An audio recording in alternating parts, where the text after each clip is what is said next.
This is The Joe Gaither Show on BamaCentral.com.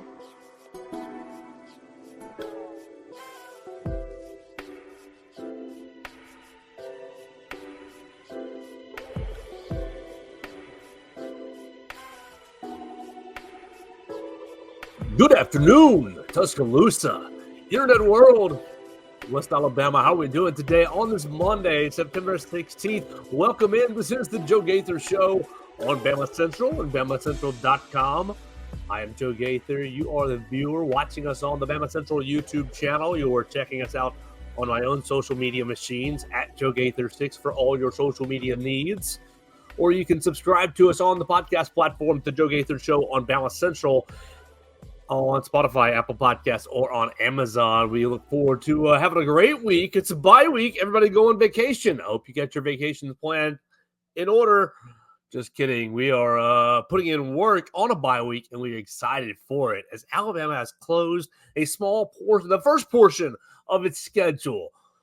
And we look forward to the next portion of the schedule, starting with a big matchup against the Georgia Bulldogs. But before we get ahead of ourselves, we've got a lot to digest as we are back in Tuscaloosa. As you can see, if you follow me on social media, you already know, or if you follow our writing at BamaCentral.com, the Alabama Crimson Tide on SI, you know that we were up in Madison. Oh my gosh, and what a weekend it was. And so today for the program, I don't have a whole lot of notes because let me just tell you, it's 4:30 in the afternoon on Monday when we're recording this. So if you're listening or watching it back, we got into Tuscaloosa at 1 a.m. And then I had a lot of work left to do to complete my 24 things that I noticed. I finished early in the morning and put that bad boy up and got a few hours sleep. So I don't have any notes. The plan today is to go and riff off of the 24 things I noticed in Alabama's 42-10 victory over Wisconsin, and discuss the weekend trip in Madison. Tomorrow, we'll get into kind of some other aspects of the game from the weekend and other college football storylines, and we'll kind of like spread the bye week out just a little bit. We'll see if we can't catch up with a few people before we start getting ready for the Georgia Bulldogs. So that's what's going to be the plan today. We're just going to riff a little bit about the weekend, tell you about our trip, tell you about our time in Madison, and really just tell you about our thoughts on the game. And we invite you to jump in and join us all on the comment section at Joe Gaither6 on YouTube, Facebook, and Twitter. You can drop me your comments, questions, queries, or complaints. Before we do that, though, we got to thank our friends at Purple Turtle Roofing for helping us get up to Madison, Wisconsin. They are the number one, the most reliable residential roof replacement company in Alabama and Mississippi. Whether it's addressing leaks, storm damage, or general wear and tear, Purple Turtle Roofing is going to be there to deliver exceptional roof repair for your property.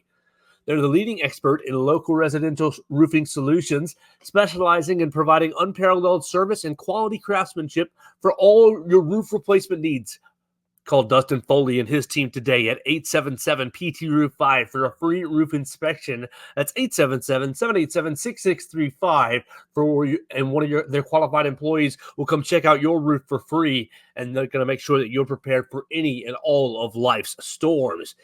Visit them online today at roofturtle.com. So here we go. Let's talk about the weekend. What do we see?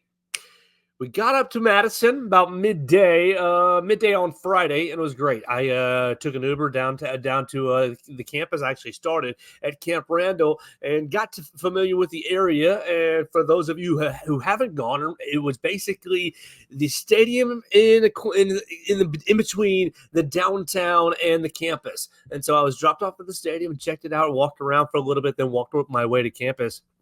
And it was gorgeous.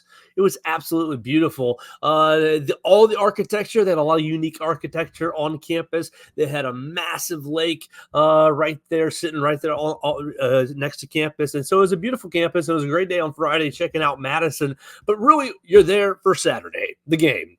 And Alabama sitting 2-0, and all the questions were what was going to happen with the offensive line. Are you going to play better? Can the defense sustain? And how will Alabama deal with the crowd noise? Well, Madison was interesting. Camp Randall Stadium was a great venue, and the press box was a great view. We were really, really high up, staring right down on the field, so we got to see a lot of the plays as they developed.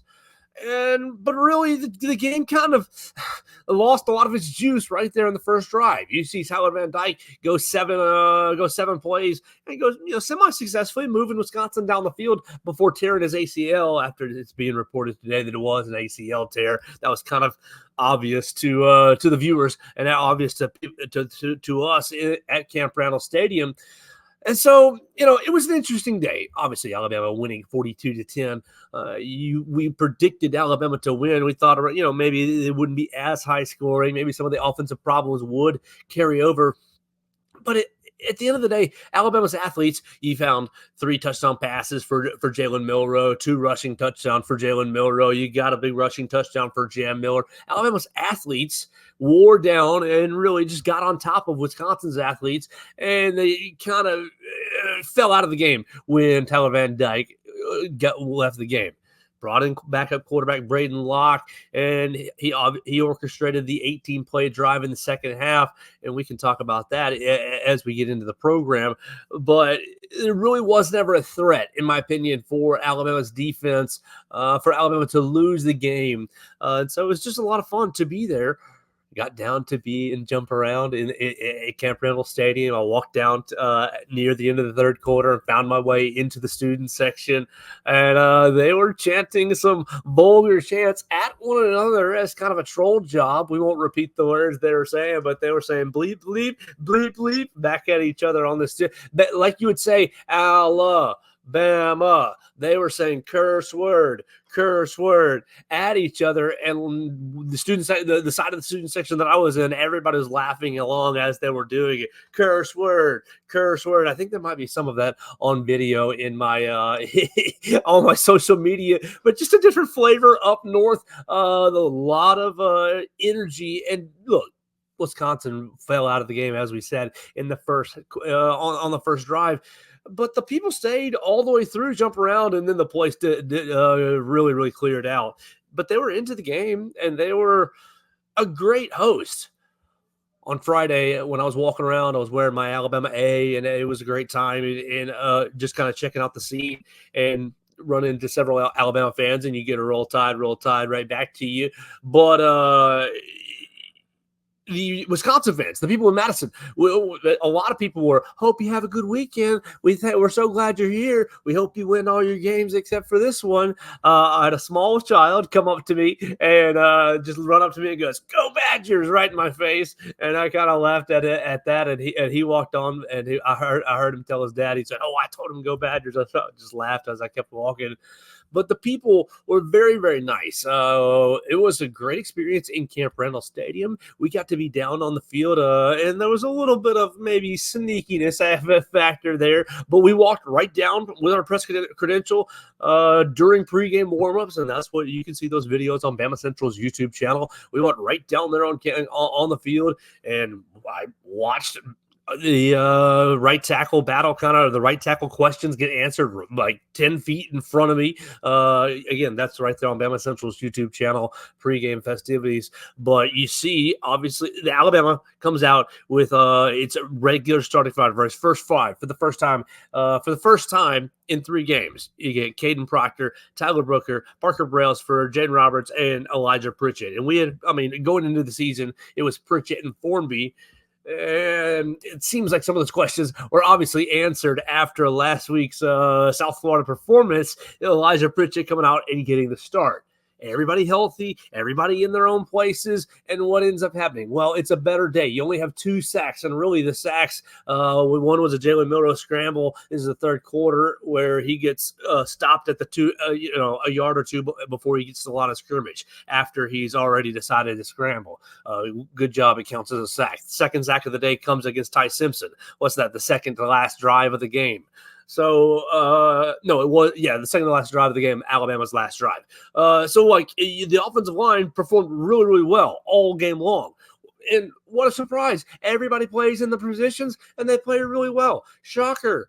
Now, look, it's Wisconsin's defensive line. It's Wisconsin's defensive front. Are they that formidable?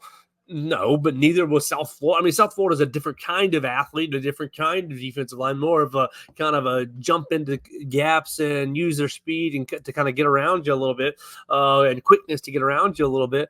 But the offensive line, it's so crucial. You think about last week's performance, and it was not good. It was disastrous. It was, it was heinous. I mean, it nearly cost you the game. If Byron Brown could find the ball downfield, or could have been a more effective passer, you never know what could have happened in that game. It was that bad last week. And I mean, come on, Tyler Booker at left tackle, he did his best, and he played okay. He gave up, some to his inside a good bit, but he played his best. Alabama had no other answers but to play Tyler Booker at left tackle last week.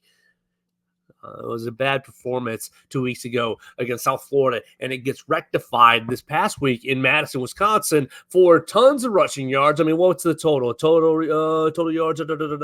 That's fourth quarter only. I don't want that. We want to see the whole game, baby. We want to see the whole game. Alabama at 181 rushing yards in the game.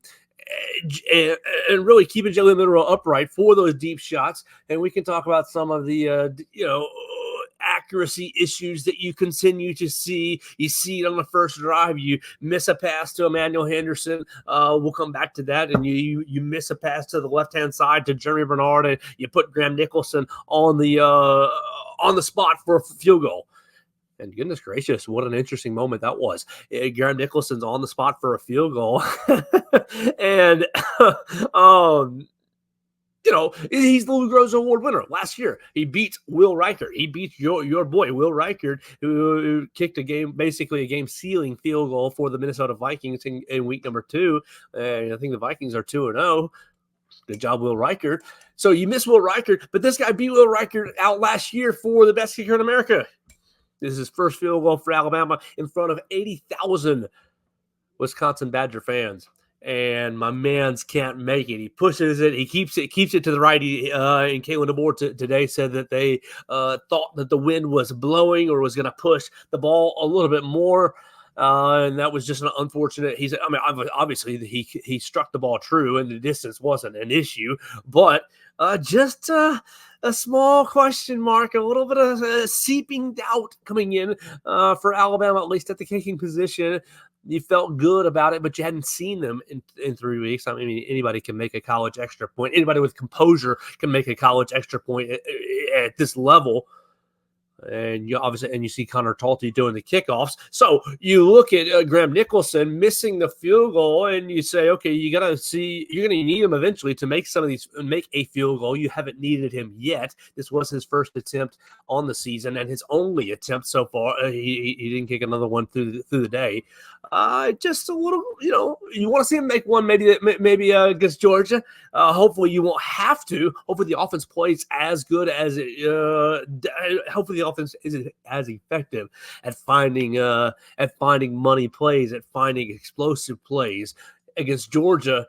And he doesn't have to kick a field goal. He can stick to the extra points, but it's going to be something that Alabama's going to need going forward. And you want to see Graham Nicholson make his next field goal to start to gain some confidence in an Alabama uniform. But that was an interesting kind of aspect to me. Could have gotten interesting right there. Wisconsin goes down and kicks the field goal on their opening drive after losing the quarterback. And look, you pause right there with the game. And obviously, you look at the end of the game, and it's 42-10. Alabama blows them out.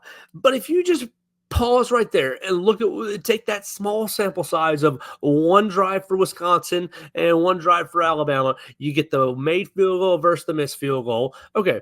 You have some accuracy issues downfield with Jalen Milroe. Okay, you lose the quarterback on the injury, but you get quarterback run. Wisconsin hits you with a lot of things right off the bat. They hit you with quarterback read with run. Tyler Van Dyke hit you with the scramble. That's what ended up injuring him. Tyler Van Dyke connected with a pass right up the seam. He was in there for 7 plays, and he was kind of effective. They were moving the ball. I don't think that Wisconsin would have won the game, but I do think that it would have gone a bit differently, because you noticed through the game lots of misfits in the Alabama running game, lots of misfits in the Alabama defense. And you look at Wisconsin, and they ran for 149 yards, and so that's not like a million yards, but that's not a great day defensively, really. And that's net yardage. Do I have sack adjusted yardage? sack-adjusted rushing yard. There you go, 164 yards, right? And Alabama with 190 sack-adjusted rushing yards. So versus the 181 that I had mentioned. So you barely lost any on the 2 sacks. But Wisconsin losing what? That's 10. That's the 15 yards, 16 yards on sacks. They were kind of getting after in the running game. 4.2 yards per carry for Wisconsin. If Wisconsin's Tyler Van Dyke had stayed healthy, I mean, you liked what you saw from their receiver. What's the young guy though? What's the fellow? Pauling. He ended up catching the touchdown. Will Pauling, 9 catches, 83 yards, and a touchdown. He was underneath all game long from the slot. You never know. And so I'm not going to sit here and say that Alabama got lucky. That's not really the case here. But what I will say is that the game changed for Alabama. And for the 3rd straight week, Alabama kind of knew that, okay, we got this in the bag, because you don't really have the capability to pass the ball down the field effectively. Braden Locke ended up 13 for 26 for 125 yards. Like right there, 50% completion, 125 yards. That's really nothing. What's that? Well, what was that per 125? 13 is like right. Okay, 9 yards per completion. So he's doing okay with that decently, but really inefficient. 50% completion, ineffective. And after LT Overton lit him up in the 3rd or the 4th drive, he started to kind of get a little shaky, right? He started to kind of see the ghost in the pocket, and Alabama coming away with a pretty good day defensively, rushing the passer. LT Overton getting after him with only one official hurry by Devontae Smith. Yeah, quarterback hurry, but you've got sacks, 2 sacks. LT had 1, and Quandarius Robinson had another. Ooh, did I call Quandarius Robinson to have another sack? Yes, I did. So that's 3 in 3 games for Quandarius Robinson. And it just changed the game.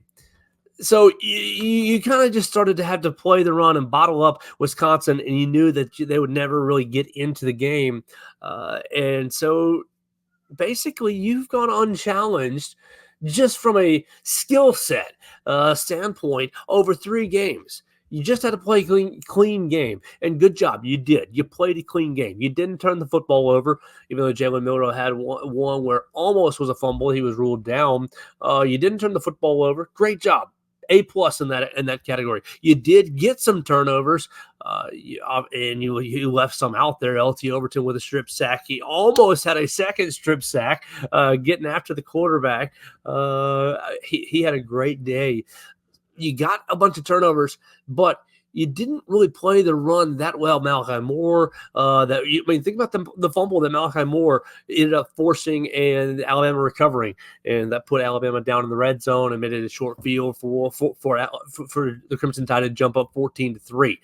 Malachi Moore makes that tackle, 20, 15, 20, it was 20 yards down the field on the stat sheet. At the 20-yard mark, after a 20-yard game, he makes the tackle, and he just smacks his head. I mean, great job, Malachi. You smack your head right on the ball carrier and pop it right on out. And the second fumble that Alabama ended up getting, oh my goodness, was a great play by Deontay Lawson. And Deontay Lawson has all these guys have such a mixed bag of tape of, oh my gosh, this is so good, but how could you make some of these plays?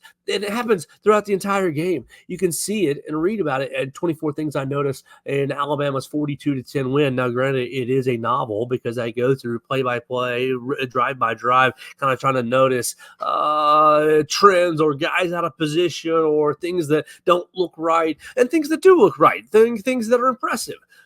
Things that you may not notice while watching a football game is kind of what I try to put into that article. So you get a lot of pressure. You basically have to know that you got to bottle up Wisconsin in the run game, and you're good. And that's kind of what ends up happening as you force them to punt on a handful of drives. You end up turning the ball over. Yeah, they ended up punting, 1, 2, 3, 4, 5 different times. Ended up going a half there 5 different times. Then they turn it over and downs once. They missed a field goal, and they end up turning it over twice. You just give up the 1 touchdown. And even on the touchdown, I think if you look at the 17-play drive, the touchdown to Pauling, on the 17-play drive, if you had subbed Tyler Van Dyke right there and you said, let's take this game plan, this 17-play drive game plan, and you put Tyler Van Dyke in there, now let's do it all game long. Now let's do it all game long because we have the capability to stay on track because Van Dyke gives us that maneuverability to stay on track. What happens in the game?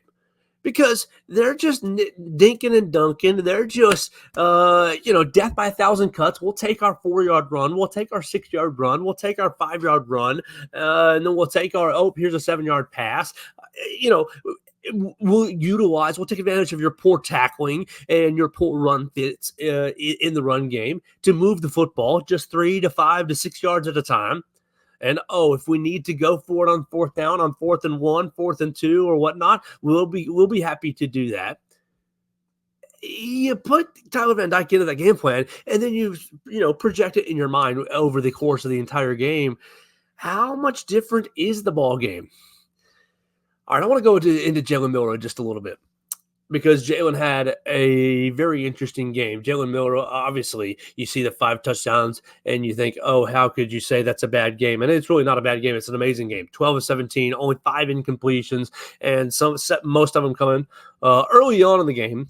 I think he had a couple. I think he had the 2 early and he had 2 late, and the rest of it was pretty on point. Two right there. That's in the first quarter. Clock of the first. That's in the first quarter, and that's in the second. And then the last two are in the fourth quarter on the last drive before he comes out. But basically, other than that, he's hitting on his targets. Now let's start with the incompletion on the first drive to Emmanuel Henderson. Overshots, right? Overshots the seam ball, and you can see this on the 24 things I noticed. So overshots the seam ball. Alabama's an empty. Overshots from the seam. Emmanuel Henderson out of the seam. And you got C.J. Dupree out wide, running a short little hitch, and you can't really see what's going on the backside. But he overshoots it. Emmanuel Henderson gets tied up with his defender a little bit, and you could have called pass interference, but it really looked like their legs got tangled up. Jalen Milroe overshoots it. You could say, okay, you don't get the pass interference call because maybe the pass is too long. It's uncatchable. Well, Jalen Milroe on the next drive, okay, he gets a big old run, and then they get into a little bit of trouble. He gets a big old run. He gets into a little trouble, and it's 3rd and 7. The next drive, 3rd and 7 from the whatever it was, whatever the scoring play ended up being. From the 31. Okay, from the 31, he gets the exact same look. And they're in the exact same formation. You're an empty. You got the running back all the way out wide to the left. You got C.J. Dupree all the way out wide to the right. And instead of Emmanuel Henderson in the slot, this time you've got Ryan Williams. And I think this shows really, really good growth by Jalen Milroe. 2 things. First, to recognize, okay, I've got cover 1. I am recognizing coverages. He's very clearly this year recognizing and manipulating coverages and seeing things down the field. And so that's helping his already, look, down the field, that's where he's most comfortable throwing the football. So you may as well make it easy on him down the field.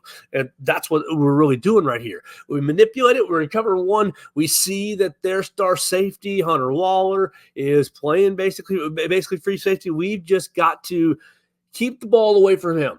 We got to trust our guy in the slot to get out on the outside release, and we've just got to keep it on a line away from the safety over the corner. Boom, simple as that. And first shot to Emmanuel Henderson. Yeah, we are away from the safety. Okay, Emmanuel Henderson doesn't get a clear win. We are out in front of him. Only he can get it. Not the corner won't have a chance at it. Yeah, maybe too long. Henderson gets tangled up, but right decision. We see it, right? We come back to it on the next drive. It's not Emmanuel Henderson. This time, 5-star freshman Ryan Williams. Boom, touchdown. He gets the clear win. It's an easier sight. He sees it. Jalen Milroe sees it because he's got the step, and he puts it right on him for the touchdown. Just beautiful. And so for all the complaining about what can Jalen Milroe really do? How can he really read? How is he? His intermediate passing this, and he struggles with that. He is making progress. That's very clear.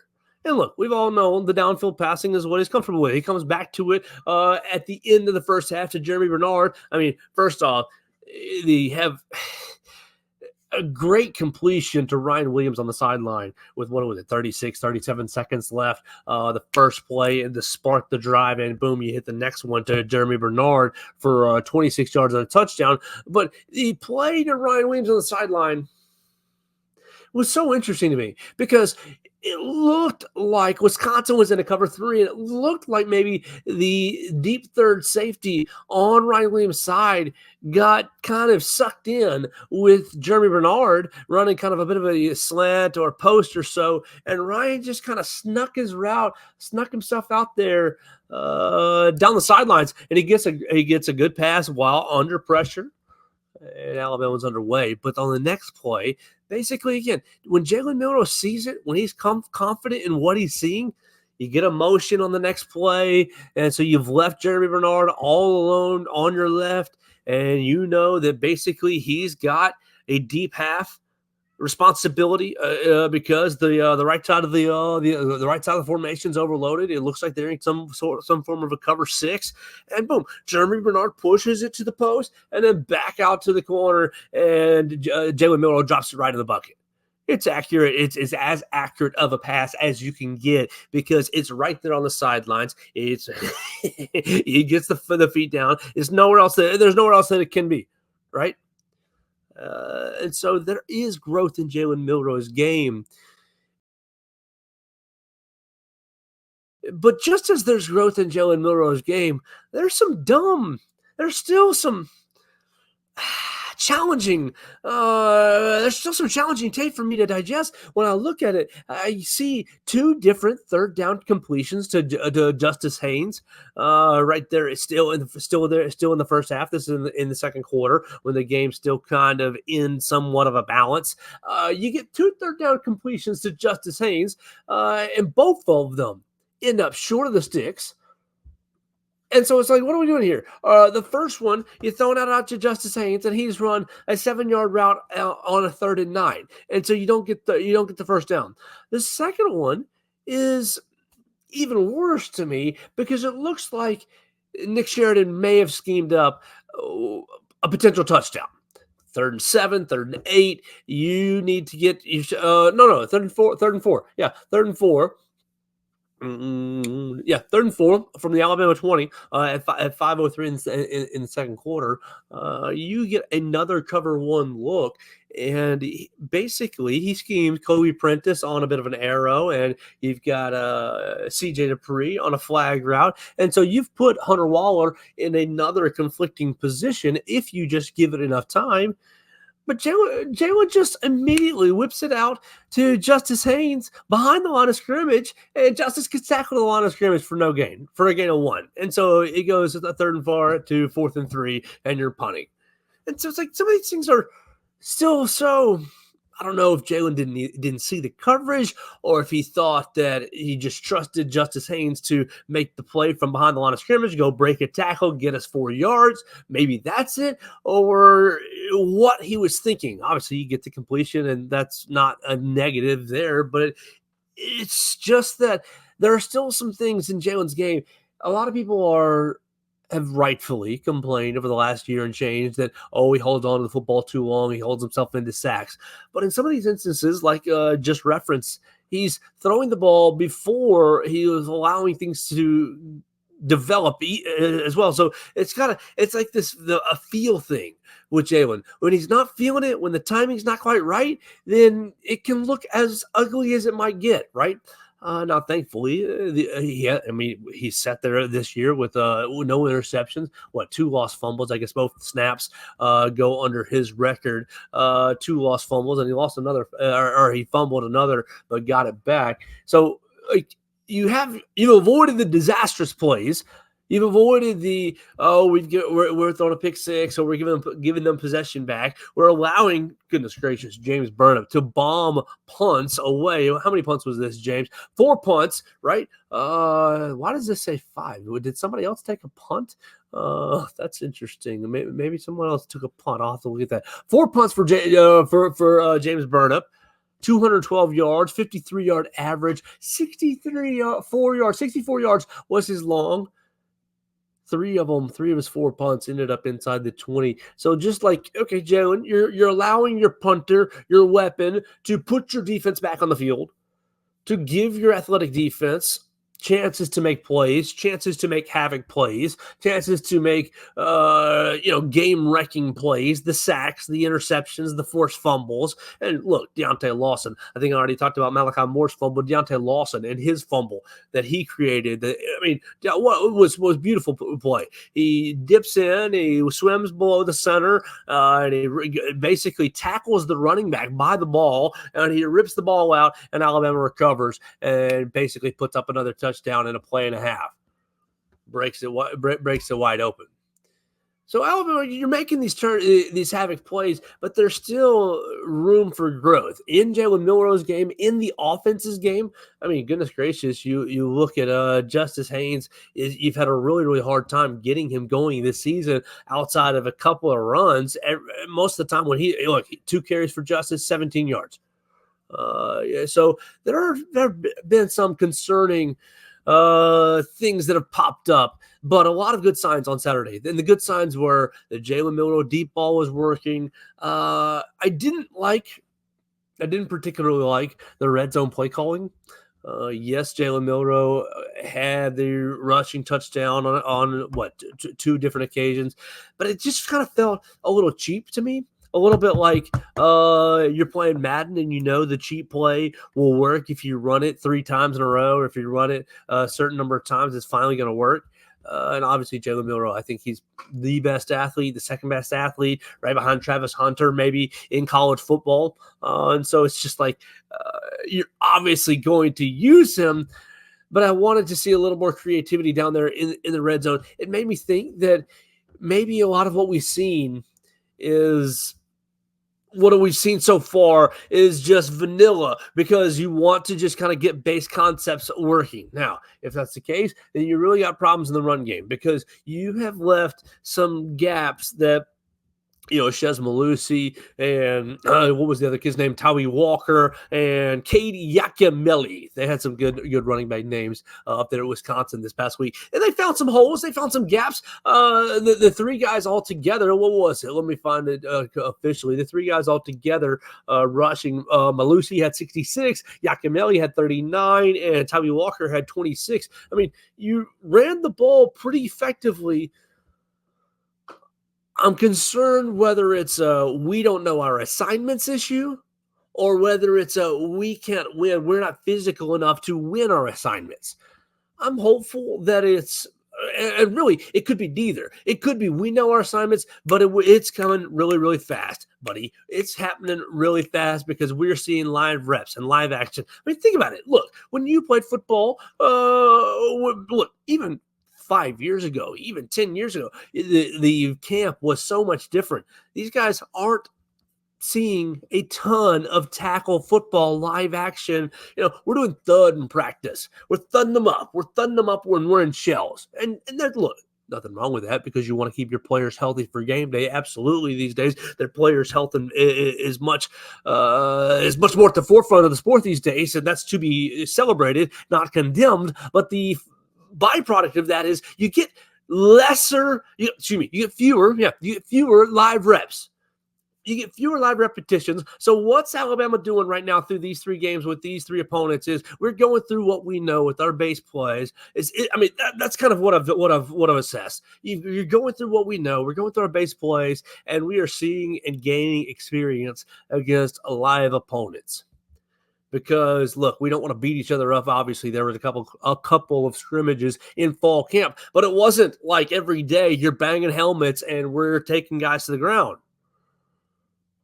It's different when the whistle is blown and the other helmet is a different decal. And so I think that's what you're dealing with right now. And so I wonder if it's not a mental thing and it's not a physical thing, but it's an experience thing. It's a, hey, we're running new systems and we just got to practice it. We just got to practice it. These guys are talented athletes. These guys are really, really good football players. You're recruiting the best of the best at Alabama. We've talked about the 24/7 talent rating before. I think more so that it's just an experience issue. Now, look, can you gain any experience between now and next Saturday when Georgia comes to town? No. So you just got to really dial in what you're doing over the next 13 days or so. Alabama getting the day off today, got the day off yesterday. And so they got to get back. They're going to get back to work in a day or so. The coach is getting a good game plan together. And of that, I'm very confident in.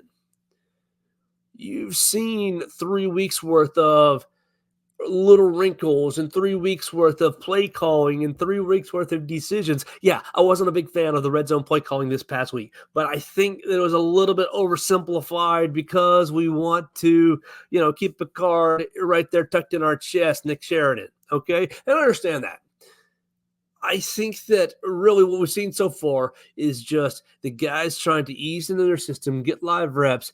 But over the next 13 days, I'm going to be concerned for Alabama and its run defense. I think that Georgia will take advantage of that in a big way. Now, obviously, Georgia having a big old offensive line injury this past week. We'll see if Tate Ratledge can play, but that's a discussion for another day. Let's close it up with Wisconsin by basically just first thanking our boss. It was a great time. It was a great trip. We really, really enjoyed it. It was a lot of fun to be up there, and despite the long travel, it was definitely worth it. We hope that you enjoyed it. We've got a lot of video from the trip up there at the Bama Central YouTube channel, most of it that I took. We were inside the student section during jump around. So in the third quarter, I get down there and the band's playing a song that everybody's singing. Do you want to love me forever? And so everybody in the student section is singing it. And then they turn to the video board, and I didn't realize it, but I was realizing it real time. Every one of the student sections was layered in a section A, B, C, D, G, so on and so forth. And they basically numbered off a video presentation of a student section race. And these kids went crazy.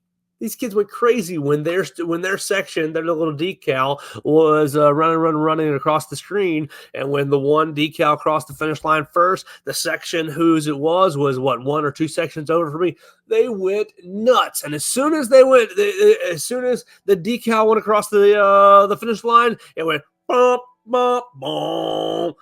And everybody just went nuts. It was great. It was a lot of fun. And I think that that's really unique to look. What was the score at that point? You still had one more touchdown, right? It was 38. It was 35-10. Yeah, I believe you still had the Josh Cuevas touchdown. I think that was a fourth quarter touchdown, if my timing is correct. And so you're down 25 points, and it's not looking good for you. And those folks went crazy. Then you had the Josh Cuevas touchdown, and they all cleared out. And so it was a lot of fun to be there.